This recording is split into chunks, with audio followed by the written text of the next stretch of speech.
Wealth, power, legacy. These are words that echo through time, spoken of kings, emperors, and titans of industry. For most, the idea of becoming a billionaire is nothing more than a fantasy and impossible number too large to imagine. But behind every towering fortune lies a story not of luck but of grit, not of inheritance but of hunger, not of privilege but of sacrifice.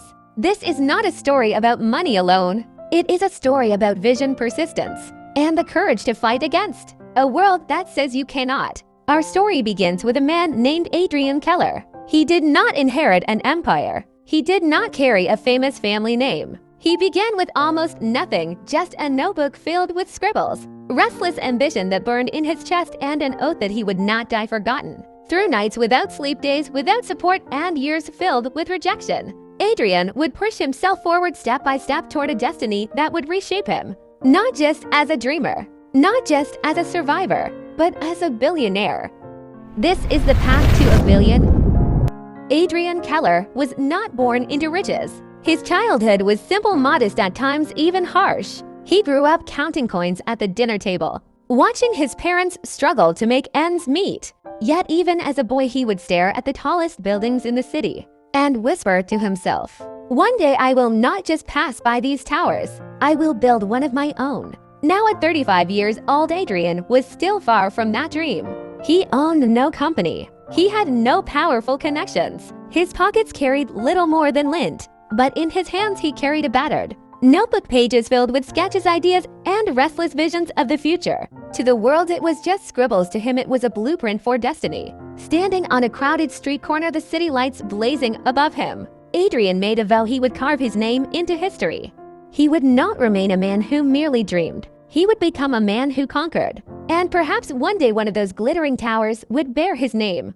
The road to wealth did not begin with applause, it began with rejection. Adrian's early days were nothing but closed doors and mocking laughter. He pitched his ideas to investors who dismissed him as a dreamer. He sent proposals that were never read, received silence. Where he had begged for opportunity, his savings shrank to nothing, barely enough to pay rent, sometimes not enough to buy a meal. But failure, instead of destroying him, became his greatest teacher. Every rejection toughened his resolve. Every no sharpened his determination. He studied while others slept, devouring books on business, psychology, and technology. He spent his mornings in coffee shops, his cheap laptop running on borrowed Wi-Fi, scribbling strategy after strategy into his worn notebook. People he once called friends told him to give up, to be realistic. They whispered that he was wasting his life. Adrian only smiled quietly, for he understood something they did not. The path to a billion is not paved with comfort. It is carved out of sleepless nights, endless failure, and the refusal to surrender.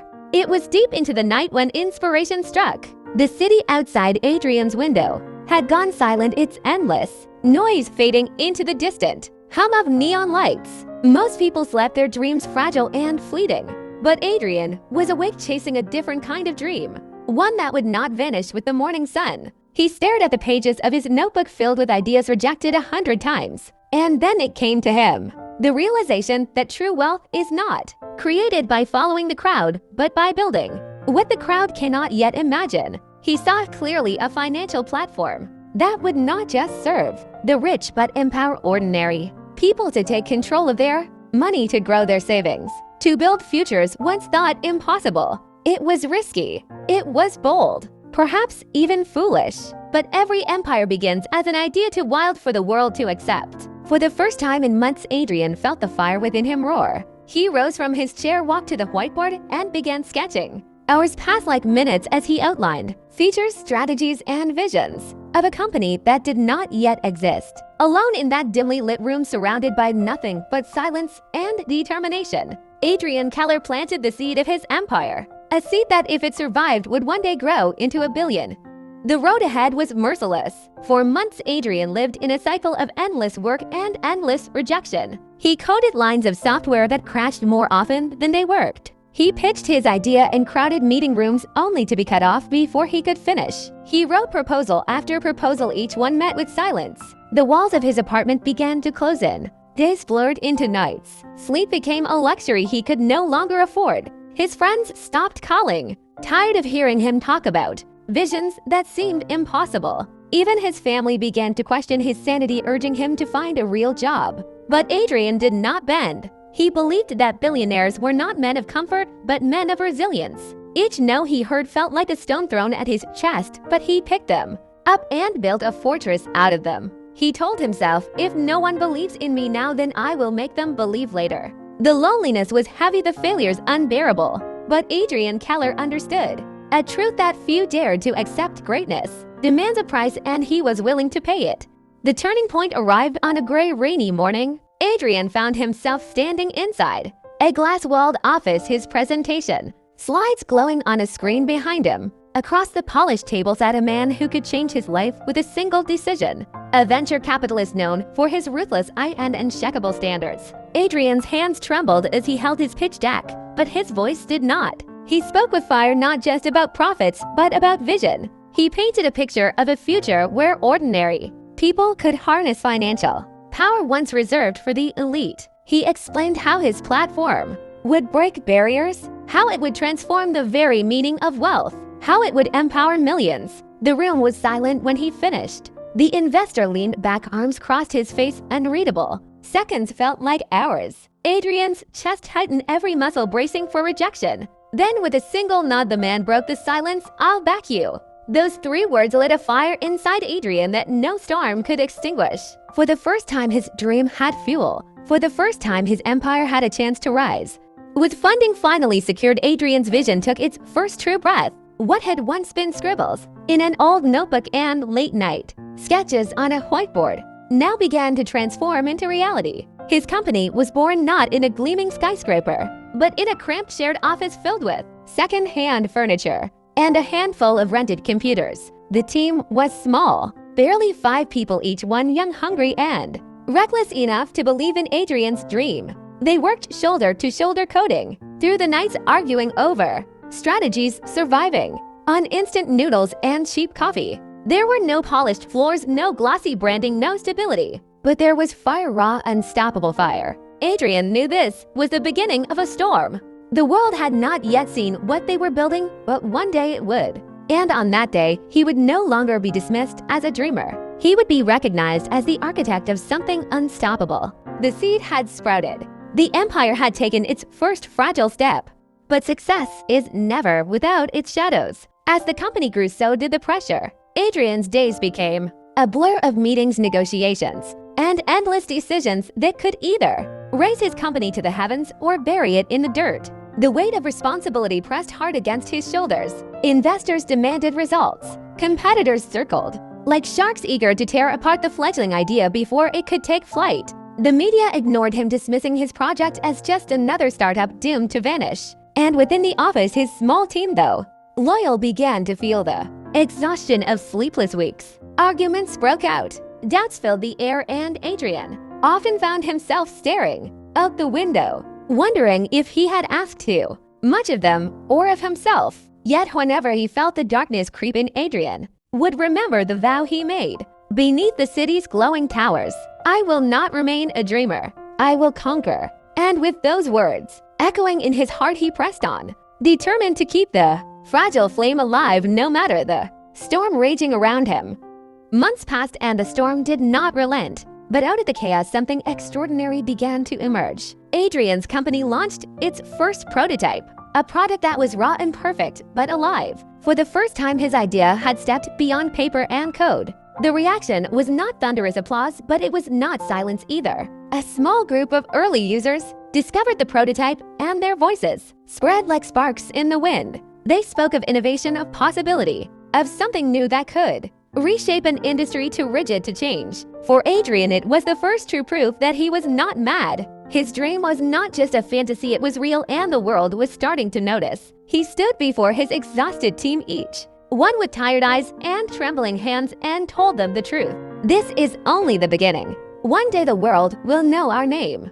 But with attention came a new enemy: competition. Larger, wealthier companies took notice of Adrian's idea, and they were not about to let a small startup steal the spotlight. Suddenly, Adrian found himself facing giants with armies of engineers, endless resources, and influence in every corner of the market. Where Adrian had a small office and a dreamed they had skyscrapers filled with employees, polished marketing campaigns, and the power to crush smaller rivals. His investors grew nervous, whispering that perhaps it was time to sell, to hand the dream over to those who had the muscle to make it real. Adrian refused. He would not sell. He would not surrender. Even if the world stood against him, he would fight with every ounce of strength. For him, this was no longer about wealth alone. It was about proving that vision could triumph over power, that a single spark could set the world on fire even against a storm of giants.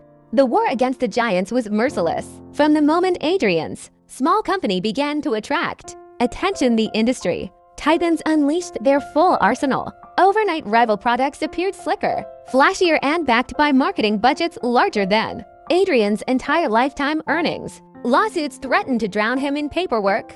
Journalists questioned his credibility, and investors whispered of betrayal in hushed conversations behind closed doors. Every morning, Adrian arrived at the office to find a new obstacle. One day it was a competitor poaching one of his engineers. The next it was an anonymous article calling his company a castle built on sand. But instead of breaking him, these attacks carved him, sharper like a blade honed in fire. He learned to move quickly, to fight back not with wealth, but with creativity. At night, when the office lights dimmed and the hum of computers was the only sound, Adrian sat alone with spreadsheets and financial charts. He knew they were bleeding money. One misstep, one delayed payment, one investor pulling out everything would collapse. He could feel the weight of every paycheck, every family that depended on him pressing down on his chest like an iron hand. But in the middle of this storm, Adrian found clarity. He called his team together, not with empty promises, but with raw truth. They can copy our product, he said, voice steady despite the exhaustion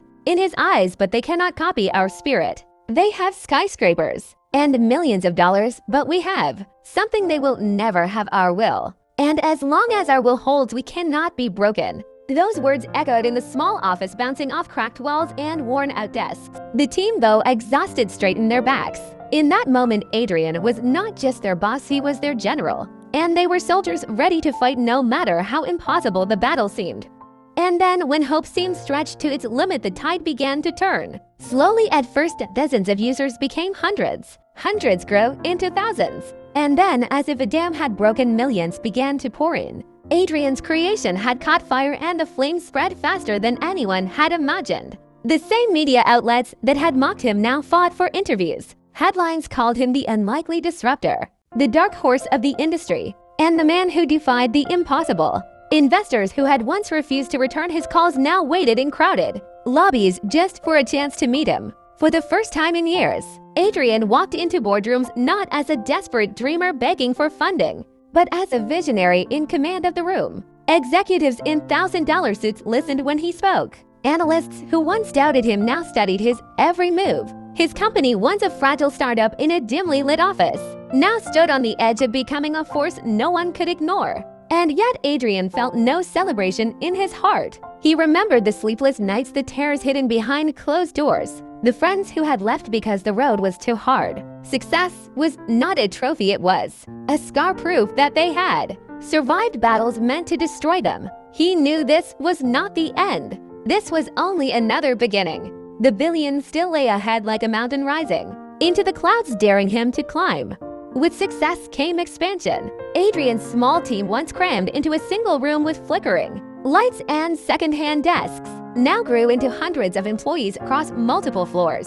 The office transformed into a hive of activity: designers sketching, engineers coding, marketers planning global campaigns. But growth brought new trials. Managing 5 people had been hard enough. Managing 500 was a war of its own. Departments clashed, deadlines slipped, egos rose. Adrian often walked the hallways at night long after everyone else had gone home and wondered if he was losing control of the very thing he had built. Investors demanded faster results, competitors copied every feature, and critics still whispered that Adrian was a reckless gambler riding a wave of luck. Yet Adrian held firm. He reminded himself daily, fortune favors the relentless. The empire he had dreamed of was no longer just an idea, it was alive but fragile, and every day was a fight to keep it breathing. But the higher a man climbs, the stronger the winds become. Adrian soon discovered that success did not silence his enemies, it multiplied them. Rumors of corruption, betrayal, and sabotage filled the news. Anonymous insiders leaked false stories. Competitors launched smear campaigns to tarnish his reputation. Inside the company, not everyone shared his unbreakable faith. Some employees left for safer jobs, others questioned his leadership. For Adrian, it was a new kind of battle, not against failure, but against fear. The world now watched his every move, waiting for him to stumble. One evening, as the sun set beyond the glass towers of the city, Adrian stood in his office staring at the skyline. His reflection in the window looked older, harder, scarred by the journey. He whispered to himself the words that had carried him from the streets to this very tower: "I will not break." And with that vow, he prepared for the next storm. As Adrian's empire expanded across continents, the stakes grew higher than ever. His company was no longer a whisper in the industry. It was a roar that could not be ignored. Partnerships were forged, markets opened, and wealth began to flow like rivers. But with power came enemies in the shadows. Rivals who once dismissed him now plotted in silence. Lobbyists pressured governments to tighten regulations that could strangle his company. Anonymous threats appeared in his email. The war was no longer just corporate, it was personal. Through it all, Adrian felt the crushing solitude of leadership. He was surrounded by people, yet often felt completely alone. Every decision bore the weight of thousands of livelihoods. Every risk could either add another stone to his empire or bring the entire tower crashing down. Still, he pressed forward, eyes fixed on the summit. At last, the moment came when Adrian stood on the edge of his long-sought dream. Years of sacrifice, of sleepless nights, of battles against giants and ghosts alike had brought him here. His company had reached a valuation that placed him among the elite few. The billion was within his grasp. But as the cameras flashed, as journalists called his name, and as the world finally recognized him as a billionaire, Adrian felt a strange silence in his soul. The fortune, the fame, the power, it was everything he had once sworn to chase. And yet he realized the true treasure was not the number in his bank account, but the scars he carried from the journey and the will that had refused to break. He smiled, not the smile of victory, but of survival. For the billion was not an end, but a symbol. Proof that a man who started with nothing could climb to the very top. Not because of wealth, but because he never gave up. And so Adrian Keller's story came full circle. From a young man with nothing but a laptop and a stubborn dream, to a titan whose empire touched every corner of the globe. His journey was not just about money, it was about endurance. He learned that wealth alone does not silence the doubts within nor heal the wounds left by sacrifice. Yet in every sleepless night, in every moment when the world said no, Adrian discovered the one truth that carried him through. Resilience is the rarest form of wealth. The billion was never the finish line, it was a symbol, a milestone carved in time, proving that no wall is too high, no shadow too dark for those who refuse to surrender. Adrian Keller's name may be written in the books of finance, but his real legacy lies elsewhere, in the millions who dare to dream, and in the silent reminder that greatness is born not from privilege, but from persistence. And so as the lights dim and the world moves forward, one question remains: what path will you choose?